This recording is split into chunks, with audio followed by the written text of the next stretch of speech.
કેમ છે દોસ્તો? બધા મજામાં ને?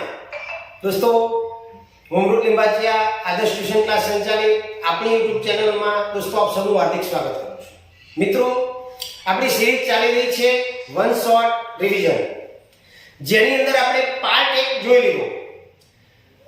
સેક્શન બી ની અંદર દોસ્તો જે પાર્ટ બોર્ડ 2024 ની અંદર પૂછાવાના છે એના દરેકે દરેક પાર્ટના મોસ્ટ આઈએમપી પ્રશ્નો સંપૂર્ણ સોલ્યુશન સાથે આપણે રિવિઝન કરાવવા માટે જઈ રહ્યા છીએ દોસ્તો. તો આજના પાર્ટ 2 ની અંદર આપણે આગળ જે બી પાર્ટ આવવાના છે એ પાર્ટનું અગત્યના મહત્તમ બોર્ડની અંદર પૂછાવાની શક્યતાવાળા પ્રશ્નોનું રિવિઝન કરીશું. તો દોસ્તો, વિડિયોને સ્કીપ કર્યા વગર ધ્યાનથી જુઓ, અને જો આપને વિડિયો ગમે તો એને લાઈક કરવાનું ભૂલશો નહીં, જેથી અમને એક મોટિવેશન મળે અને અમે તમારા માટે નવા વિડિયો લઈને આવીએ. તો શરૂઆત કરીએ દોસ્તો પાર્ટ 2 ની. ચાલો દોસ્તો, પાર્ટ 2 ની અંદર આપણે જોઈશું પાંચમો પાર્ટ, જેમાંથી તમારે એક પ્રશ્ન પૂછાવાનો છે. પાંચમા પાઠમાંથી એક જ પ્રશ્ન પૂછાશે અને 27 નંબરનો પ્રશ્ન તમારો પાંચમા પાઠમાંથી હશે દોસ્તો. બરોબર? તો એની અંદર અગત્યના જે પ્રશ્નો છે એને આપણે જોઈએ.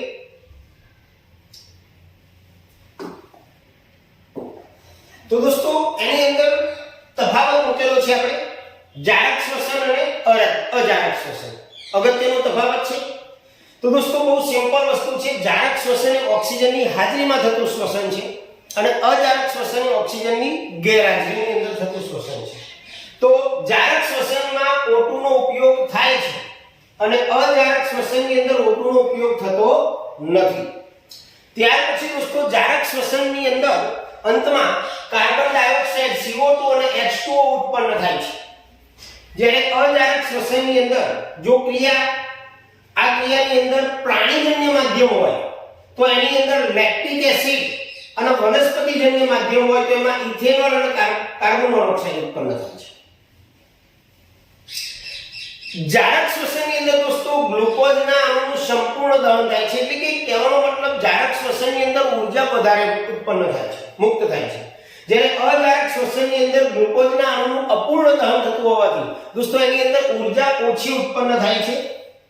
તમે આ શોર્ટ મુદ્દો પણ લખી શકો.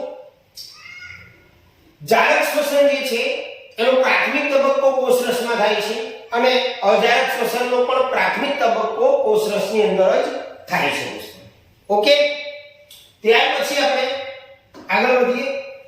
બીજા નંબરનો પ્રશ્ન 5 જૈવિક ક્રિયાઓ. એની અંદર પ્રશ્ન મૂકેલો છે સુપર મોસ્ટ આઈએમપી પ્રશ્ન છે દોસ્તો. પ્રકાશ સંશ્લેષણ કોને કહેવાય અને પ્રકાશ સંશ્લેષણનું સમીકરણ આપો અને આ ક્રિયામાં થતી ઘટનાઓ જણાવો. દોસ્તો ધ્યાન રાખજો, પ્રકાશ સંશ્લેષણ પ્રક્રિયા કોને કહેવાય? તો ક્લોરોફિલ ધરાવતા સજીવો એ સૂર્ય ઊર્જા, પાણી અને કાર્બન ડાયોક્સાઇડનો ઉપયોગ કરી સરળ કાર્બોદિત ગ્લુકોઝ સ્વરૂપે તેમનો ખોરાક તૈયાર કરે. આ ક્રિયાને પ્રકાશ સંશ્લેષણ કહેવામાં આવે છે. હવે દોસ્તો, એનું સમીકરણ છે.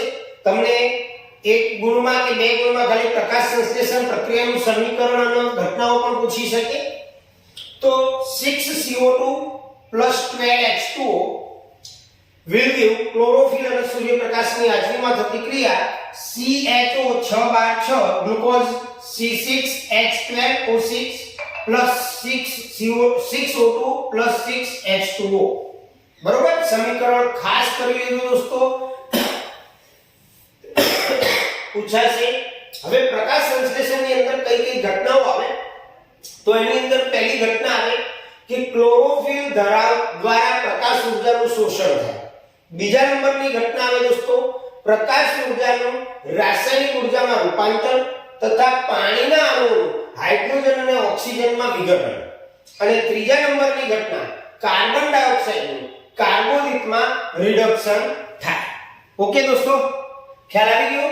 બહુ જ અગત્યનો મોસ્ટ આઈએમપી પ્રશ્ન છે. ચૂકતા નહીં, તૈયાર કરી લેજો. ચાલો દોસ્તો, હવે આગળનો પ્રશ્ન છે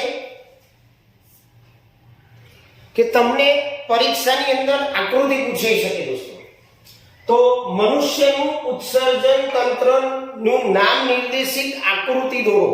તો દોસ્તો આ રીતે મનુષ્યની નામ નિર્દેશિત આકૃતિ તમારે દોરવાની છે. અહીંયા બે કિડની મૂત્રપિંડ બતાવવાના છે. આ રીતે મહાશિરા, મહાધમની, ત્યાર પછી આ મૂત્રપિંડ, મૂત્રવાહિની, મૂત્રાશય અને આ જે છે તે મૂત્ર છિદ્ર છે. તો આ રીતે તમારે આકૃતિ પણ પૂછાઈ શકે દોસ્તો 2 ગુણની અંદર. આ પાઠમાંથી આગળ વધીએ આપણે. 5મા પાઠનો બીજો એક અગત્યનો પ્રશ્ન કે મનુષ્યની અંદર શ્વસન ક્રિયામાં હિમોગ્લોબિનનું મહત્વ સમજાવો.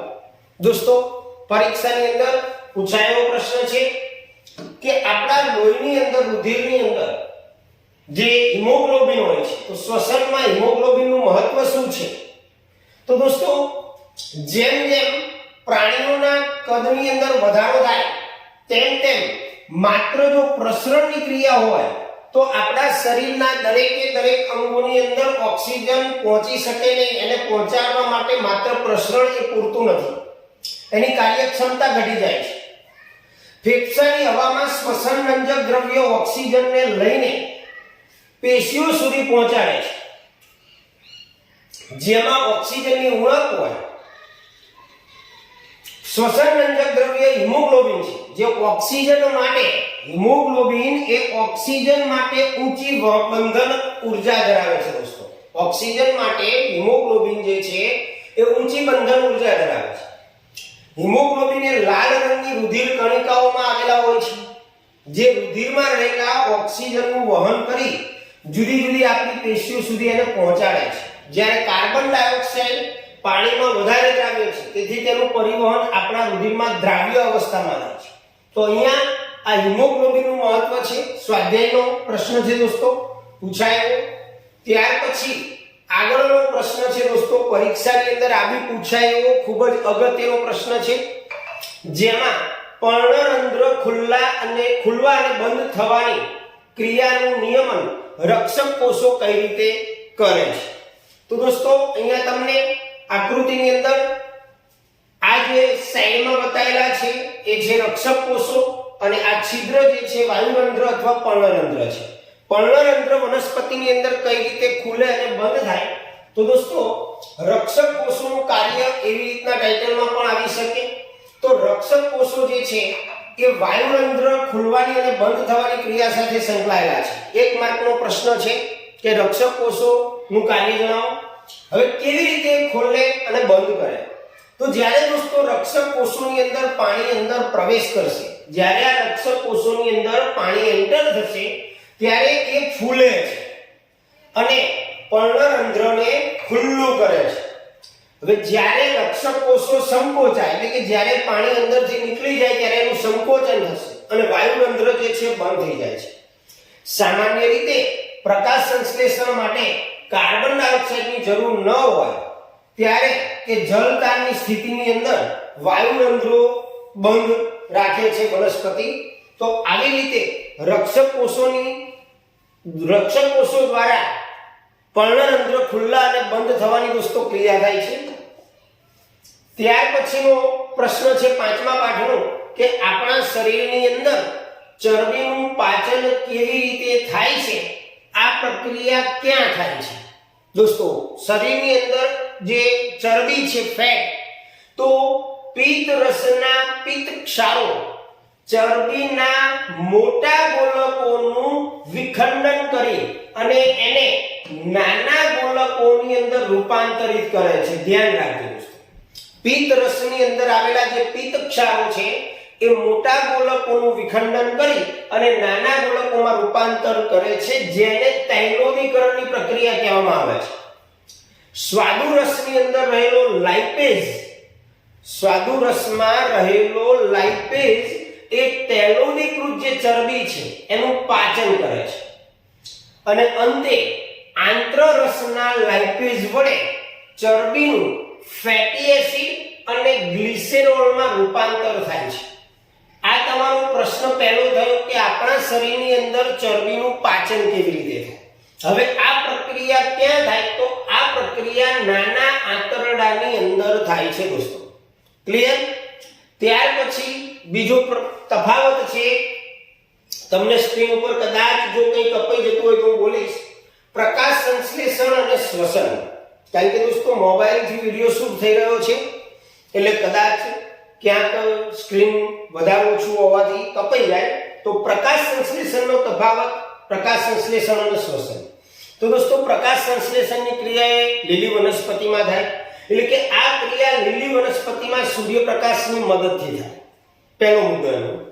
શ્વસનની ક્રિયા એ બધા જ જીવંત કોષોમાં રાત દિવસ સતત ચાલ્યા કરે.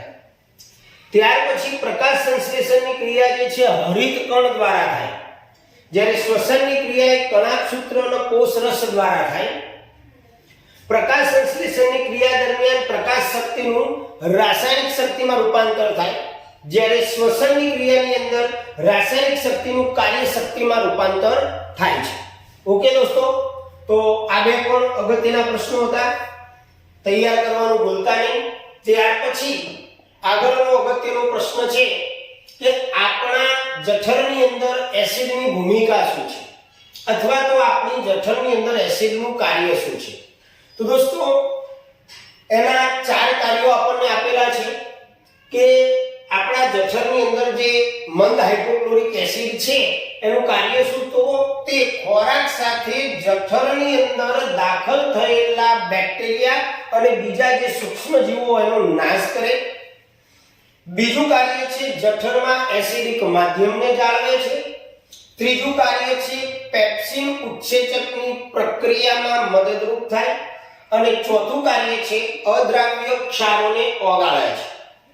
ત્યાર પછી આપણા શરીરમાં હિમોગ્લોબિનની ઉણપના પરિણામે શું થઈ શકે છે, આવો બીજો પ્રશ્ન છે.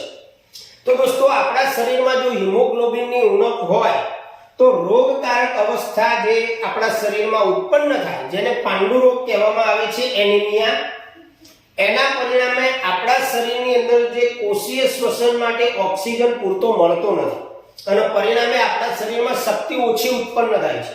અને આ સ્થિતિમાં આપણને અશક્તિ, થાક, કંટાળો વગેરે જોવા મળે છે. તો દોસ્તો હિમોગ્લોબિનની ઉણપના કારણે આપણા શરીરમાં કઈ પરિસ્થિતિ સર્જાઈ શકે એ તમને બતાવ્યું. ત્યાર પછી દોસ્તો આગળ જઈએ. 5મા પાઠની અંદર બીજા અગત્યના પ્રશ્નો છે કે માંસાહારી પ્રાણીઓ કરતા તૃણાહારી પ્રાણીઓમાં નાના આંતરડાની લંબાઈ વધારે હોય છે, કારણ આપો. તો દોસ્તો તમે જાણો છો કે માંસાહારી પ્રાણીઓ જે છે માંસ ખાય છે, તૃણાહારી પ્રાણીઓ જે છે લીલી વનસ્પતિ અને ઘાસ ખાય છે, જેમાં સેલ્યુલોઝ રહેલો હોય છે. આ બે વસ્તુ મેઇન છે, બરોબર. તો નાના આંતરડાની લંબાઈ જુદા જુદા પ્રાણીઓમાં જુદી જુદી હોય. નાના આંતરડાની લંબાઈનો જે આધાર છે એ પ્રાણી કયા પ્રકારનો ખોરાક ખાય છે એના ઉપર રહેલો છે. માંસાહારી પ્રાણીઓ જે છે માંસ ખાય છે દોસ્તો, અને માંસનું ખોરાક તરીકે પાચન ખૂબ જ સહેલાઈથી થઈ જાય છે. અને એટલા માટે દોસ્તો તેમના આંતરડાની લંબાઈ કેવી હોય છે, ટૂંકી હોય છે. ત્યાર પછી દોસ્તો તૃણાહારી પ્રાણીઓ શું ખાય, તો કે ઘાસનો ખોરાક તરીકે ઉપયોગ કરે.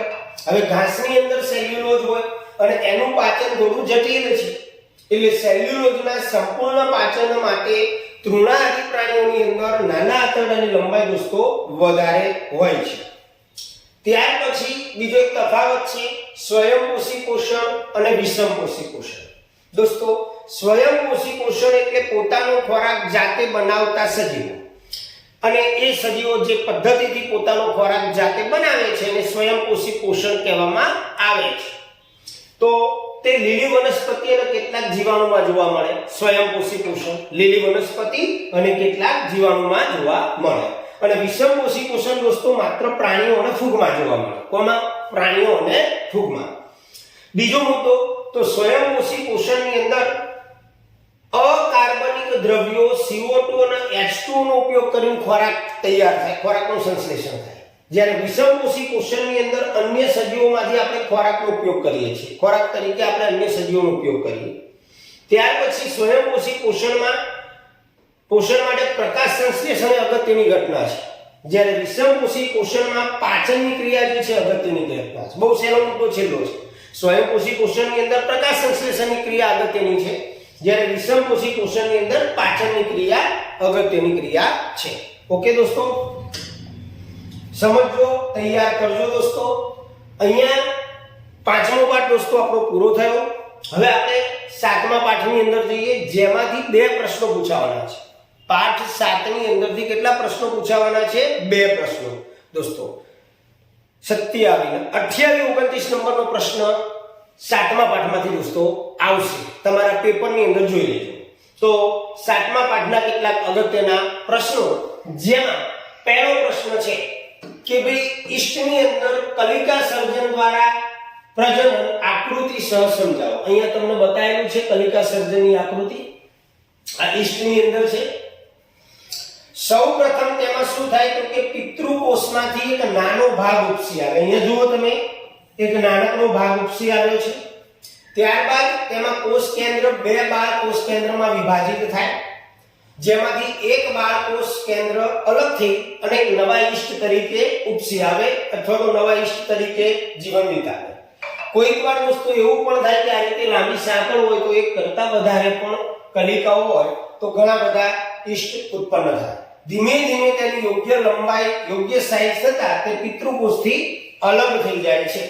આ રીતે ઈષ્ટની અંદર આકૃતિ દોરી અને કલિકા સર્જન સમજાવવાનું.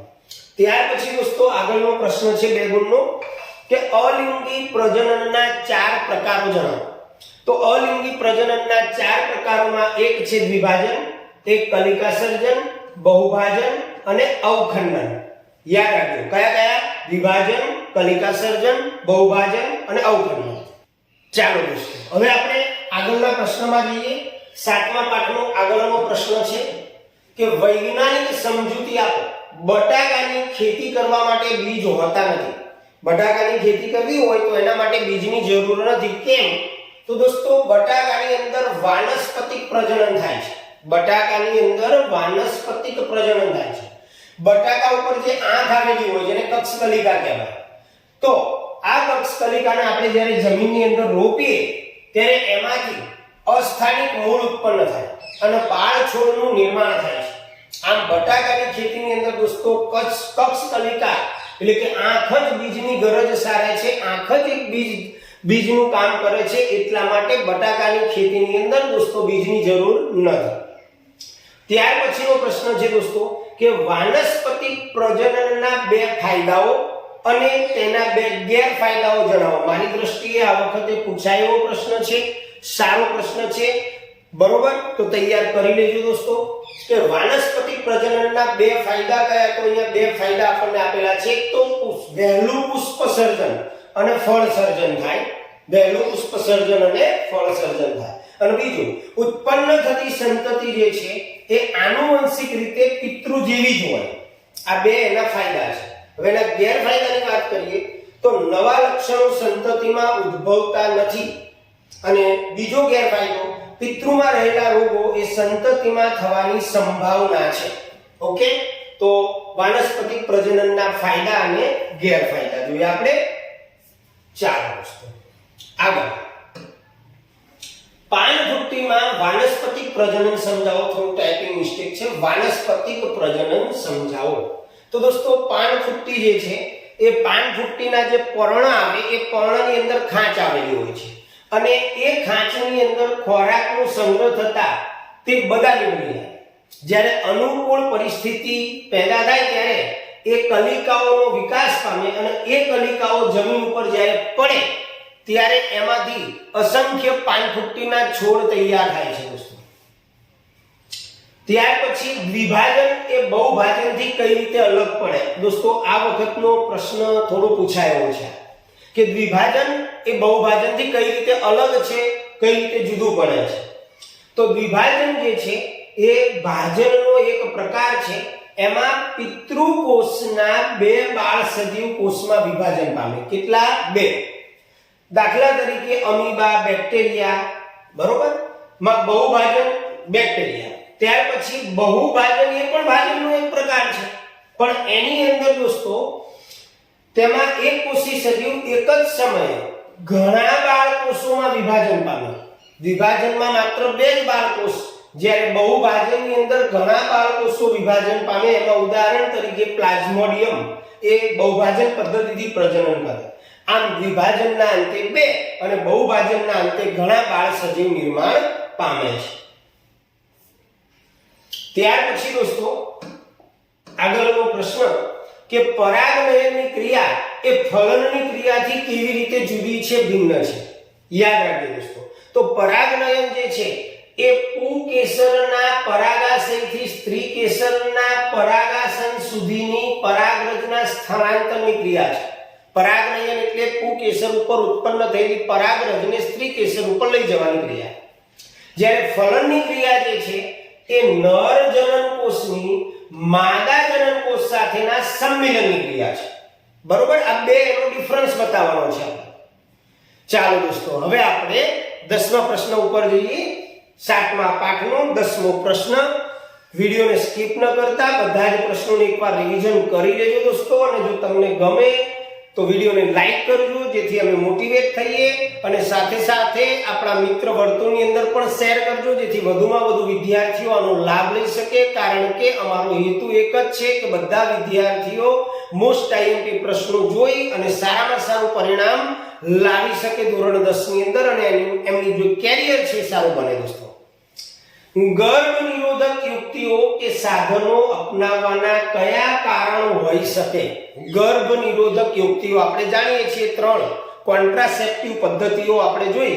તો એ ગર્ભ નિરોધક યુક્તિઓ અપનાવવાના કારણો કયા કયા હોઈ શકે? તો એના આપણને 3 કારણો અહીં આપેલા છે. એક, અનિચ્છિત ગર્ભધારણ રોકવા. કોઈ સ્ત્રી ગર્ભધારણ કરવા ન ઈચ્છતી હોય તો અનિચ્છિત ગર્ભધારણ રોકવા માટે એ વાપરી શકે. ત્યાર પછી માનવ વસ્તીનું નિયંત્રણ કરવા માટે, અને જાતીય સંક્રમિત રોગો, જે ઇન્ફેક્શન લાગે અથવા તો જે રોગો થાય છે જાતીય સમાગમ કરવાથી, એવા રોગોનો ફેલાવો અટકાવવા માટે. ત્યાર પછીનો દોસ્તો પ્રશ્ન છે શુક્રાશય અને પ્રોસ્ટેટ ગ્રંથિની ભૂમિકા શું છે? તો દોસ્તો પ્રોસ્ટેટ ગ્રંથિ અને શુક્રાશય જે છે આ બંને શુક્રકોષોના સ્થળાંતરને સરળ બનાવે છે. પ્રોસ્ટેટ ગ્રંથિ અને શુક્રાશય આ બંને શુક્રકોષોનું સ્થળાંતર એકદમ સરળ બનાવે અને શુક્રકોષોને પોષણ આપે છે. આ એમની ભૂમિકા છે, એમનો રોલ છે. ઓકે, ચાલો. ત્યાર પછી દોસ્તો 7મા પાઠનો બીજો એક અગત્યનો પ્રશ્ન છે કે બીજાણુ એટલે શું? બીજાણુ નિર્માણ દ્વારા અલિંગી પ્રજનન સમજાવો, અથવા તો રાઇઝોપસમાં અલિંગી પ્રજનન સમજાવો. તો દોસ્તો વનસ્પતિની અંદર જાડી રક્ષણાત્મક દિવાલથી આવરી સૂક્ષ્મ ગોળાકાર પ્રજનન સંરચનાને બીજાણુ કહેવામાં આવે. હવે બીજાણુ દ્વારા અલિંગી પ્રજનન કઈ રીતે થાય રાઇઝોપસની અંદર? તો બ્રેડ, મોલ્ડ અથવા તો ઉદાહરણ તરીકે રાઇઝોપસ એ સરળ બહુકોષી સજીવ છે દોસ્તો. હવે એની અંદર તંતુ જેવી એક રચના હોય જેને કવક તંતુ કહેવામાં આવે. આ કવક તંતુઓ પ્રજનનમાં ભાગ લેતા નથી. કવક તંતુના ઉદ્ધ્વસ્થ ભાગ ઉપર એક ગોળાકાર ગુચ્છ જેવી રચના હોય છે જે વિકાસ પામે છે, અને એને કહેવામાં આવે છે દોસ્તો બીજાણુ ધાની. યાદ રાખજો, કવક તંતુના ઉપરના ભાગની અંદર એક ગોળાકાર ગુચ્છ જેવી રચના હોય જેને બીજાણુ ધાની કહેવામાં આવે. હવે આ બીજાણુ ધાનીની અંદર દોસ્તો બીજાણુઓ ઉત્પન્ન થાય અને પરિપક્વ બને. હવે બીજી વસ્તુ, એની ફરતે એક જાડી દિવાલ હોય જે પ્રતિકૂળ પરિસ્થિતિમાં એ બીજાણુઓનું રક્ષણ કરે, અને જ્યારે અનુકૂળ પરિસ્થિતિ થાય એટલે કે ભેજયુક્ત સપાટી, પોષક દ્રવ્યો વગેરે અનુકૂળ સંજોગો પ્રાપ્ત થાય એટલે બીજાણુ અંકુરણ પામે અને અંતે રાઇઝોપસનો વિકાસ થાય. તો દોસ્તો રાઇઝોપસમાં અલિંગી પ્રજનન સમજાવો અથવા તો બીજાણુ દ્વારા અલિંગી પ્રજનન સમજાવો. આ બી આ વખતની પરીક્ષાની અંદર પૂછાય એવો પ્રશ્ન છે. આગળ જોઈએ દોસ્તો કે માતાના શરીરમાં દોસ્તો 2 પ્રશ્નો આમાં પૂછાવાના છે એટલે થોડા વધારે પ્રશ્નો કાઢ્યા છે. 4-5 પ્રશ્નો કરવાથી આપણે જુગાર રમી રહ્યા છીએ એવું થાય, કારણ કે કદાચ ન પૂછાય તો, કારણ કે સૌથી ઉપર બોર્ડ છે, બોર્ડથી ઉપર કોઈ છે નહીં, એટલે ઘણા વિદ્યાર્થીઓને એવું થાય કે સર આટલા બધા પ્રશ્નો, પણ આ બધા ઘણા પૂછાય એવા પ્રશ્નો છે એટલે બરોબર તૈયાર કરવાના. લિમિટેડ પ્રશ્નો તૈયાર કરી અને તકલીફમાં મુકાવું એના કરતા સિલેક્ટેડ, એટલા બધા બી નથી પણ સિલેક્ટેડ પ્રશ્નો તો તૈયાર કરવા જ પડે. માતાના શરીરમાં ગર્ભસ્થ ભ્રૂણને પોષણ કેવી રીતે પ્રાપ્ત થાય છે? માતાના શરીરમાં જે ઉદરમાં બાળક હોય એને પોષણ કેવી રીતે મળે તો તમને ખબર છે દોસ્તો, જરાયુની એક રચના હોય છે. તો માતાના શરીરમાં ગર્ભસ્થ ભ્રૂણને પોષણ જરાયુ વડે પ્રાપ્ત થાય છે. જરાયુની ભ્રૂણ તરફની જે પેશી હોય એની અંદર રસાંકુર પ્રવર્ધો દ્વારા ભ્રૂણ માતાના શરીરની અંદરથી ગ્લુકોઝ, ઓક્સિજન અને અન્ય પોષક પદાર્થો મેળવે છે અને એ રીતે ઉદરમાં વિકસતા બાળકનો વિકાસ થાય છે, ગર્ભનો વિકાસ થાય છે. ત્યાર પછીનો પ્રશ્ન છે દોસ્તો કે કોઈ સ્ત્રી કોપરટીનો ઉપયોગ કરી રહી છે તો શું આ તેણીનું જાતીય સંક્રમિત રોગોથી રક્ષણ કરશે? નહીં કરે દોસ્તો. ક્યારે? કારણ કે કોપરટીનો ઉપયોગ કરતી સ્ત્રી એ જાતીય સંક્રમિત રોગથી રક્ષણ નહીં પામે, કારણ કે જાતીય સમાગમ દરમિયાન પુરુષ અને સ્ત્રી શરીરના પ્રવાહી શિશ્ન અને યોનિમાર્ગ સીધા કોન્ટેક્ટમાં રહેશે, સંપર્કમાં રહેશે, એટલે સંક્રમિત રોગોથી એનું રક્ષણ થઈ શકશે નહીં. માત્ર ને માત્ર ગર્ભ ધારણ નહીં કરી શકે. ઓકે દોસ્તો, તો અહીંયા આપણે જોયું કે 5મો પાઠ અને 7મા પાઠના અગત્યના પ્રશ્નો જોયા. હવે પછીના નેક્સ્ટ વિડિયોની અંદર આગળના પાઠના આપણે અગત્યના પ્રશ્નો જોઈશું દોસ્તો. આપણી વન શોટ રિવિઝનની સિરીઝ એવી છે કે જેની અંદર આપેલા પ્રશ્નો જો તૈયાર કરશો તો 100% દોસ્તો ફાયદો થશે ને થશે જ, 100% થશે. પણ એના માટે તમારે વિડિયો જોવો પડશે, જોઈને એ પ્રશ્નો કદાચ તૈયાર કરવાના બાકી રહી ગયા હોય તો એને તમારે તૈયાર કરવા પડશે દોસ્તો. ચાલો ત્યારે દોસ્તો મળીશું નેક્સ્ટ વિડિયોમાં. ત્યાં સુધી આવજો. જય સ્વામિનારાયણ.